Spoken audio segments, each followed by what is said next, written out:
All the way from Pinas. Yung nagpadala nito galing Pilipinas.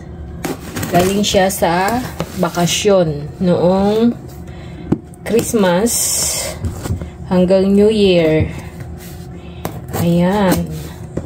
So, pagkadating niya ng Taiwan, nasa Pinas pa siya, nagpa-order na. Kaya, kahapon lang ito pinadala sa akin sa 7-Eleven. So, isang araw lang. So, eto na. Excited ako. First time kong umorder ng ganitong ganitong pagkain. Ayan. Naku, meron pang may pag-giveaway na Whopper. Ay, ito. Ay, kalamay ng Bohol. Ito, pina-order nyo to. Nasa Pilipinas pa siya. Kalamay ng Bohol. Taga Aklan kasi siya eh. Ayan. All the way from Pinas. 150 NT dollar. So, ito ay nasa, siya. Kulang, mahigit 250 peso. Magkano kaya ito sa peso? First time kong makakakain. Makaka-try. Ang ganda naman ay, ng Kalamay Bohol. Ayan. Calamaderas. Calamaderas ang pangalan niya. Ano kayang lasa nito? Expire siya sa siya? January 25? January 21. Ginawa nung January 8. Ang hirap buksan. Sa kaya ito? Paano ito mabubuksan? Ang ganda naman ay,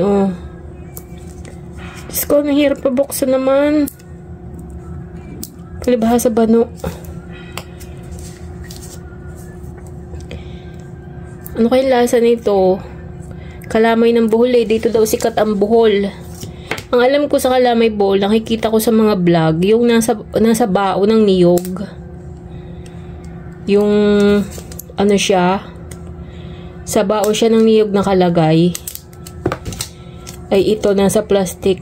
Syempre palibhasa i-export o dadalhin sa ibang bansa. Ayan na.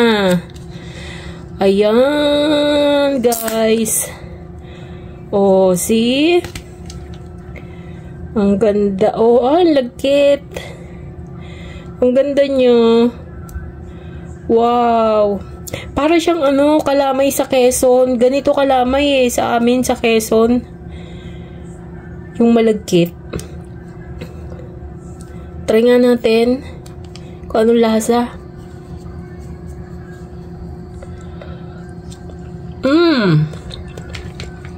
Hindi siya masyado matamis. Takot pa naman ako sa matamis. Masarap. Napakalagkit. Ganito pala yun. Parang kalamay Quezon din. Ayan ang ganda So, ito na ang aking kalamay galing Bohol, all the way from Bohol. Nakarating ng Taiwan. Ayan Manufactured by Hagna Kalamay Producers Cooperative, Kanupaw, Hagna, Bohol. Ayan. Ang ganda naman May pa ng tarsier. Ang sarap niya. Ang sarap nito sa kape. Kaping yung dark, yung Americanong coffee. Walang asukal. Masarap. So, ito na. Dumating na all the way from Philippines.